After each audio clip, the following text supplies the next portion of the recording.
कह रहे पूरे विश्व में ये बहुतायत अंगुलियों से नहीं गिने जाते प्रेमी जन, जिनको न राजाओं से मतलब है न देवताओं से मतलब है, वो स्वाप्निक जो स्वर्गलोक आदि के सुख है उनसे मतलब नहीं है, जो मोक्ष से भी मतलब नहीं रखते, जो वैष्णव धाम वैकुंठ से भी मतलब नहीं रखते, वृंदावन के एकांतिक कुंज में बैठे हुए श्यामा श्याम का जस गा रहे हैं, श्यामा श्याम के लिए रुदन कर रहे हैं, जिनका आयास प्रयास से प्राप्त होने वाले सुख की कोई आकांक्षा नहीं है, ऐसे द्वित्रिकांति, 2 या 3, सरल भाषा में समझिए, जो कहो हरिवंश रस बिरलो समझनहार, एक दोई जो खोजिए पाई सब संसार।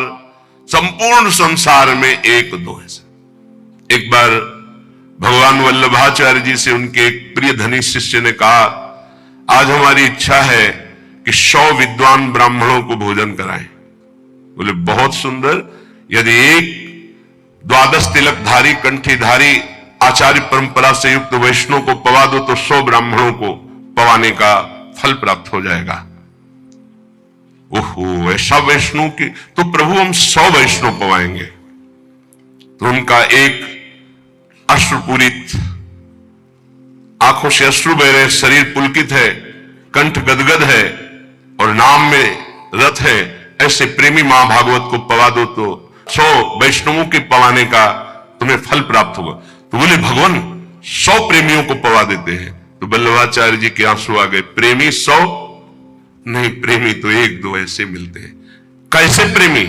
यहां शर्त है, जिनका ना राजाओं से प्रयोजन है, ना देवताओं से प्रयोजन, ना वैकुंठ से प्रयोजन, ना मोक्ष से प्रयोजन, केवल प्रियालाल के लिए तड़प रहे गदगद सुर, नैना सजल दंपति रस रहे भीन, ईगति वृंदा विपिन में फिरे प्रेम तल्लीन। ऐसे प्रेमी जनों का सानिध्य और दर्शन, ये विशेष भगवान की कृपा होती है, विशेष कृपा।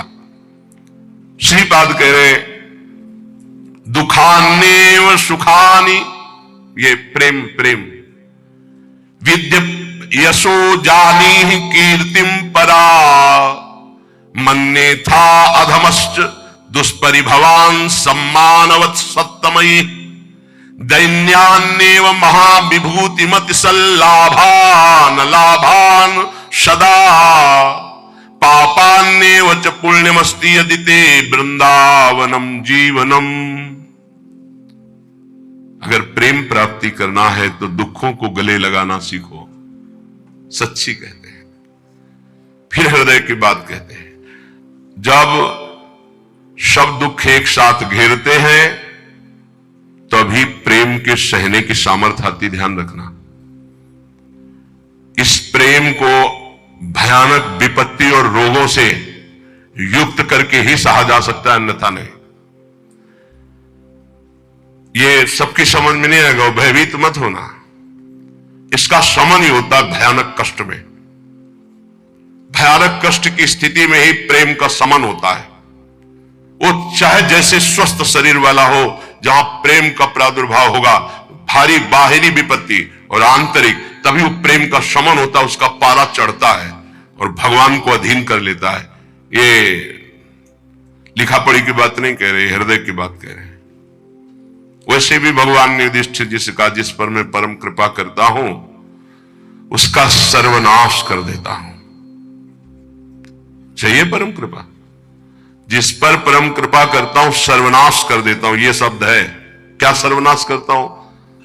धन का अपहरण कर लेता हूं, स्वजनों का अपहरण कर लेता हूं, कोई उससे बात नहीं करेगा, किसी काम का नहीं रह जाएगा।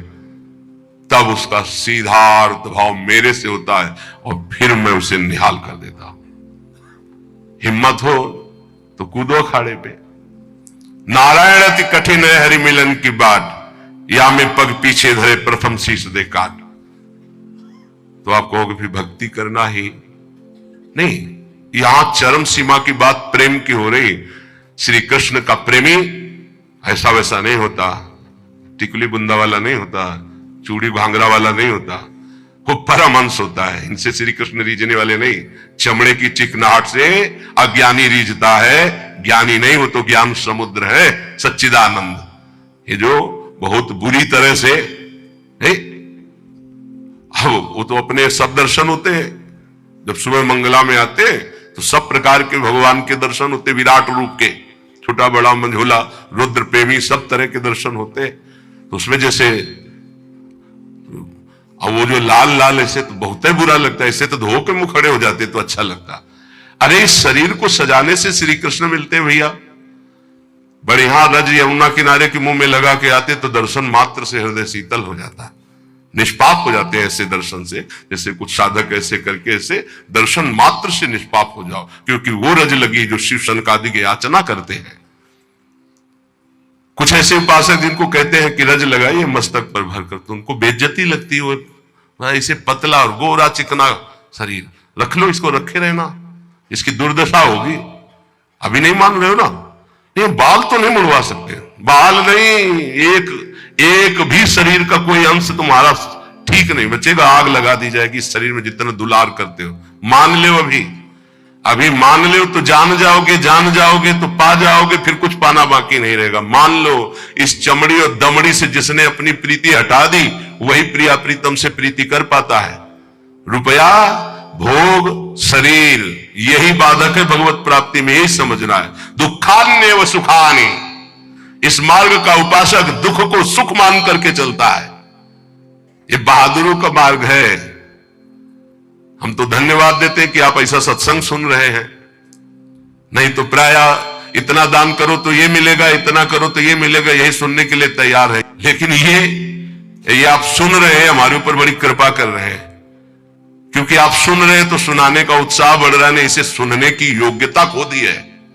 आज हमारी समाज सत्य सुनने की योग्यता खो दी है, क्योंकि अंदर मनमानी आचरण तो कौन सुनेगा इनको? शास्त्र रखे के रखे रह जाते हैं। सुनाने वाला चाहता है आपका मनोरंजन और आप चाहते हैं अपने मन का मनोरंजन। दोनों के तार मिल गए तो तालियां बजती हैं। यहां तालियां नहीं बजा सकते हो, यहां मन को बजाना पड़ेगा, यहां मन को भंजन करना पड़ेगा। और यहां बैठ के सुन रहे हो, इसका मतलब बड़ी कृपा है आपके ऊपर। जब द्रवै दीन दयाल राग हो तो साधु संगति पाइए। दुखान्य सुखान विद्य अपयशो जानी ही कीर्तिम पराम। ध्यान से, प्रेम मार्ग के उपासक को जब दुख मिलता है तो सुख की प्राप्ति होती है पक्का, पर यह समझ में नहीं आएगा। भारी जब दुख की, आप क्या समझते हैं, भारी दुख की स्थितियों को देखा गया, तब जाकर के उस परम सुख में चढ़। ये बहुत वैज्ञानिक तरीके से अनुभव की बात कह रहा हूं कि पावर चाहिए ऊपर चढ़ाने के लिए। जैसे कोयला धोखा जाता है, उससे अग्नि बनती थी, तब इंजन में पावर से वो रेल चलती थी। बाष्प भाप जो है बटलोई के ढक्कन को उठा दिया, उसके ऊपर उसने 100 ग्राम वजन उसको उठा दिया, फिर आधा किलो वजन रखा उसको उठा दिया। उसी से उसको लगा कि इससे तो बहुत बड़ा कार्य किया जा सकता है। तो ये कक्षा 4-5 की कक्षा में पढ़ाया गया था कि वो इंजन का निर्माण किया, कोयले की इंजन, उसी से रेल बनी। उसका हमें नाम स्मरण नहीं है, जेम्स वाट, हाँ ऐसे कुछ नाम। तो ऐसे ही आप बिल्कुल ऐसे ही समझिएगा। जब साधक के जीवन में दुख की भारी चारों तरफ, तो उसकी अध्यात्म शक्ति जागृत होती है, हर भरोसा टूट जाता है, एक भरोसा केवल श्री भगवान का, तो वो पावर से उसके मन की गति परमात्माकार हो जाती है। इसीलिए कुंती जी बहुत सोच समझ के कह रही, मुझे पग पग पर दुख चाहिए, क्योंकि दुख में तुम्हारे सानिध्य का अनुभव होता है। ये हम कृपा मनाते हैं, भगवान की कृपा मनाते हैं कि इसने वो बाजी जितवा दी जो कभी साधना में नहीं जीत सकते थे, कभी नहीं। ये खुद निज अनुभव ये कहूं खगेशा, वो भगवान ने जिता दी। इसलिए बड़े बड़े महापुरुषों के चरित्रों को पढ़ के देखो, प्रतिकूलता का जाल बिछ जाता है उनके जीवन में। भगवान ऐसा क्यों कहते हैं? अध्यात्म की जितनी ऊंचाई पर चढ़ा हुआ महापुरुष है, उतनी भारी कसौटी कसी गई। संपूर्ण आश्रय भरोसे सबका नाश होकर एक भरोसा केवल प्रभु, वही जो दिव्यता होती वो वही। ये पढ़ने से लिखने से साधन, या गुण साधन ते नहीं हुई, तुम्हारी कृपा पाओ कोई। यदि तुम्हारे जीवन में विपत्ति, दुख और संकट घिर जाए तो भगवान को कोसना नहीं, इसलिए बता रहे ये वो स्थिति प्रदान करने के लिए है जो तुम कभी किसी साधना से नहीं प्राप्त कर सकते। दुखान्य और सुखानी, जब दुख आए तो जान लेना कि सच्चे सुख की प्राप्ति का अवसर आ गया है। एक श्रीमद् भागवत में प्रसंग है तितिक्षु ब्राह्मण का। उसने कभी भी धर्म नहीं किया था, जीवन भर धन कमाया, परिवार का खूब विस्तार था, कंजूस स्वभाव का था, खूब पैसा एकत्रित करता, परिवार को भी नहीं सुख सुविधाएं देता, ना स्वयं लेता। जब हम धर्म नहीं करते हैं तो एकत्रित किया हुआ धन विविध प्रकार से नष्ट हो जाता है। इसलिए बुद्धिमान वही है जो अपने धन का सदुपयोग कर ले। जमा करना केवल उसका लक्ष्य नहीं, उसका सदुपयोग होना। धन्य है जिन्होंने धन का सदुपयोग कर लिया। उसने सदुपयोग भी नहीं किया, ना तो शरीर में, ना देवी संपदा की प्राप्ति में, ना किसी धर्म में। अचानक आग लग गई, धन नष्ट हो गया। परिवार वाले वैसे ही घृणा करते थे क्योंकि सुख सुविधा साफ छोड़ दिए, उसे निकाल दिए घर से।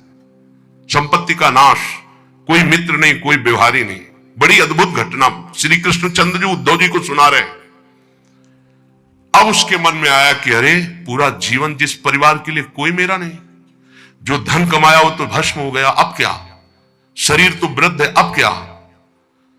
तो हाथ उठाया और कहा, हे भगवान, अगर मेरी आयु अब कुछ भी है तो आज से मैं संकल्प लेता हूं मेरा जीवन आपके लिए।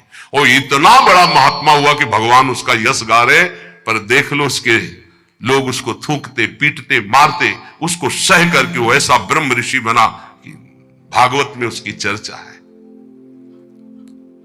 दुख भगवान की प्राप्ति निश्चित करा देता है यदि आप उबे ना तो। श्री स्वामी ओंकारानंद सरस्वती जी महाराज कह रहे थे, मेरे अंदर कोई भजन की कभी वृत्ति नहीं थी।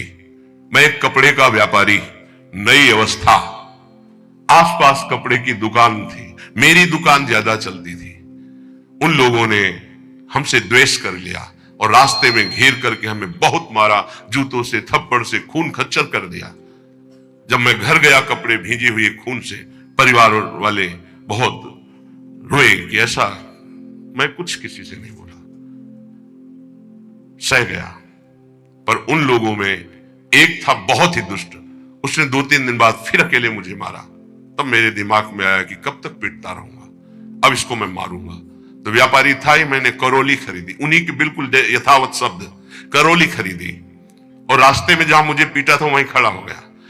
अब वो तो पीटने वाले थे, उनको डर तो था नहीं, उनको पता नहीं था कि मैं किस भाव में खड़ा हूं। जे भी हुआ है मैं दौड़ पड़ा, मार करौली, उनको मार डाला, उसको मार डाला। और मार करके मैं कोतवाली पहुंचा और वहां आत्मसमर्पण कर दिया, बिना किसी गवाही के। मेरी ही गवाही में मुझे तन्हाई की सजा दी गई। जब तक न्याय ना होगा तब तक तन्हाई की सजा। और उसमें था कि आसपास कीलें लगी थी, बस केवल खड़े हो सकते हो, बैठ सकते हो, ना इधर ना इधर, बिल्कुल सीधा। जब वहां पहुंचा तब सोचा कि अरे, ब्राह्मण के घर जन्म मिला और ये जीवन ऐसे कटेगा, ये तो भारी पाप हो गया हमसे। बस हाथ उठाया उसी तनाई में और कहा, एक बार मुझे अवसर दिया जाए, हे परमात्मा, हे परमेश्वर, मैं आजीवन आपका भजन करूंगा। ब्याह हुआ नहीं था, अब निकलने का कोई साधन नहीं। कुछ दिन तनाई के बाद जब बाहर उनको बैठाला गया, उन्होंने संकल्प किया, न पानी पीऊंगा, न भोजन पीऊंगा, प्राण त्याग दूंगा। अगर जीवित रहा और मुझे मुक्त अवस्था मिल गई तो मैं आजीवन संन्यास लेकर भगवान का भजन करूंगा। ऑफिसर आते, डंडे से मारते, थप्पड़ मारते, लातों से मारते, पर ना मैं बोलता, ना मैं पानी पीता, ना भोजन करता। दृढ़ संकल्प। अब ये चर्चा का विषय बन गया तो बोले बड़े अधिकारी कोई थे, वो आए और कहा हम एकांत में इससे बात करेंगे। तो हमसे कहा कि बोलो, क्या बात है? क्या तुम निर्दोष हो? तुम्हें फंसाया गया है? तुम स्पष्ट बता दो, मैं तुम्हें वचन देता हूं कि मैं तुम्हारा सहयोग करूंगा। मुझे लगा कि भगवान मेरा सहयोग करने आए। मैंने आंख उठाई और कहा, श्रीमान, आप जो भी है मुझे पता नहीं, पर मैं आपसे प्रार्थना करता हूं कि अगर मुझे छूट दे दी जाए तो मैं आजीवन संन्यास लेकर भजन करना। बोले पक्का? बोले हाँ। बोले आपकी रिपोर्ट में तो आपने ही कहा है मैंने कत्ल किया है, अब आपको एक सत्य के लिए झूठ बोलना पड़ेगा, मैं आपको बचा लूंगा। आपको बोलना पड़ेगा दबाव में मुझसे कहलाया गया, मैंने कुछ नहीं किया। बोले बोल दूंगा। और बोले ऐसा विधान बना, मैं मुक्त हो गया, घर नहीं गया, सीधे सन्यास लेकर। और वो परम 90 वर्ष की अवस्था की बात कह रहा हूं, उनसे जब मिले, वो ब्रह्माकार स्थिति, उस दुख घटना ने उनको एक ब्रह्मलीन महापुरुष बना दिया। दुखान्य और सुखाने, दुख परम सुख प्रदान करने वाला पक्का। विद्य अपयशो जानी कीर्तिम परा, यदि तुम्हारी निंदा हो रही है तो तुम प्रेम मार्ग के पथिक हो, नाच पड़ो, तुम्हारा मंगल हो गया। क्या? तुम्हारी सारी अशुभ वृत्तियां नष्ट हो जाएंगे, तुम्हारी विमल कीर्ति का प्रकाश होगा, विमल कीर्ति का। ये रहस्य है। जब तुम्हारी निंदा हो तो आनंदित हो जाओ, जब दुख हो तो जान लो परम सुख की प्राप्ति का मार्ग खुलने वाला है। पर बहुत धैर्य की जरूरत है, बहुत धैर्य की जरूरत। मन्ने था अधमश्च दुष्परिभवान सम्मानवत् सत्तमयी, अधम पुरुषों द्वारा किया हुआ प्रहार और अपमान, तू उसे महान सम्मान के समान गले लगा ले, क्योंकि तुझे प्रेम प्राप्त करना है प्रेम प्राप्त करना। दुख को महान सुख प्राप्ति का हेतु समझकर सहजा, निंदा को विमल कीर्ति के समान सहजा तो विमल कीर्ति हो जाएगी। और नीच पुरुषों द्वारा, अधम पुरुषों द्वारा किया हुआ अपमान, प्रहार, उसे गले लगाओ। यह है अध्यात्म, यह अध्यात्म है, इसे अध्यात्म कहते हैं। ये शास्त्रों में लिखा ही है, बहुत कम है जो है से जो इसको धारण करते हैं, नहीं तो अब केवल मनोरंजन रह गया है। चर्चा का मतलब मनोरंजन रह गया है, जिससे तालियां बजे, जिससे मनोरंजन हो, वाहवाही हो, बस यही रहे। बोलो इसमें वाहवाही, बजाओ इसमें तालियां, बजा सकते हो तालियां? वाह वाह वाह नहीं बजा सकते, होश उड़ जाएंगे। दुखान्य व सुखाने, ये सब अध्यात्म है। विद्या अपयसो जाने कीर्तिम पराम, ओठ सूख जाएंगे जब धारण करने की सोचोगे। अध्यात्म। दैन्यान्यव महाविभूति मति सल्लाभान लाभान सदा, दैन्य ये महाविभूति है वैष्णव की। वैष्णव के पास संपत्ति क्या है? दैन्य। यही दरबार दीन को आदर रीति सदा चली आई। दैन्य, दैन्यान्यो महाविभूति मति सल्लाभान लाभान सदा, अलाभ को परम लाभ जानकर दैन्य भाव से मान अपमान दुख सुख जो भी परिस्थिति निंदा स्तुति सबको चीरता हुआ जो नाम जप करता हुआ आगे बढ़ता है, तो कह रहे वृंदावनम जीवनम, उसके जीवन में दिव्य वृंदावन का प्रकाश हो जाता है।